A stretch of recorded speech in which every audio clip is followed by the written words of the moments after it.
ഇന്നത്തേത് ഒരു celebrity inspired സാരിയാണ്. ഇന്നത്തെ സാരി നമ്മളുടെ നയൻസ് ഉടുത്തതാണ്. ലേഡി സൂപ്പർ സ്റ്റാർ നയൻതാര ഉടുത്ത സാരിയാണ്. കോട്ടൺ ജക്കോട്ട് ഫാബ്രിക്കിൽ പ്യുവർ കോട്ടൺ ആയിട്ട് വന്നിരിക്കുന്ന off white and pink checked woven pattern.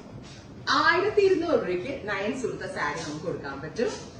എന്താ പറയാ, നയൻതാര റെപ്ലിക്ക സാരിയാണ്. നയൻസിനെ പോലെ ഒരു ഹൈനെക്ക് ബ്ലൗസ് ഒക്കെയാണ് ഞാനും സ്റ്റിച്ച് ചെയ്തിട്ടത്. പ്യുവർ കോട്ടൺ ആണ്. Pure cotton means type of cotton, jacquard cotton എന്ന് പറയും. സെൽഫ് വീവിങ്ങും ഇതിനകത്ത് വരുന്നുണ്ട്. ബനാറസി എന്നാണ് ഇത് വീവ് ചെയ്ത് വരുന്നത്. ബിക്കോസ് നയൻസ് കൊടുത്ത സാരി ഒരു pure Banarasi.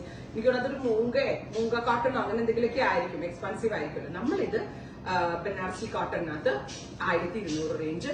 Body full of check two one pattern വരുന്നുണ്ട്. With this kind of Jamdani കൺസെപ്റ്റിൽ വന്നിരിക്കുന്ന പലോ, സെയിം ടോൺ തന്നെ വരുന്ന blouse, buta woven blouse, ready for despatch, express delivery. ഞാനൊരു ഹൈനെക്ക് ബ്ലൗസ് ഒക്കെ ഇട്ടിട്ടാട്ടോ ചെയ്തത്. നല്ല രസമുണ്ട് കാണാനായിട്ട്. നമുക്കൊരു കാഷ്വൽ യൂസിന് നല്ലതാണ്. റേറ്റ് അതല്ലേ ഉള്ളൂ. 1200 രൂപയ്ക്ക് നമുക്ക് നയൻതാര ആവാം. ഇനി നയൻതാര ഒരിക്കൽ പോലെ പൂവൊക്കെ വെച്ച് അതേപോലെ സ്റ്റൈലിംഗ് ചെയ്ത് കൊടുത്താലും ഇത് അടിപൊളിയായിരിക്കും. സെർച്ച് കോഡ് ഇതാണ്. ഉറപ്പായിട്ട് എല്ലാവരും ട്രൈ ചെയ്ത് നോക്കാം. Thank you.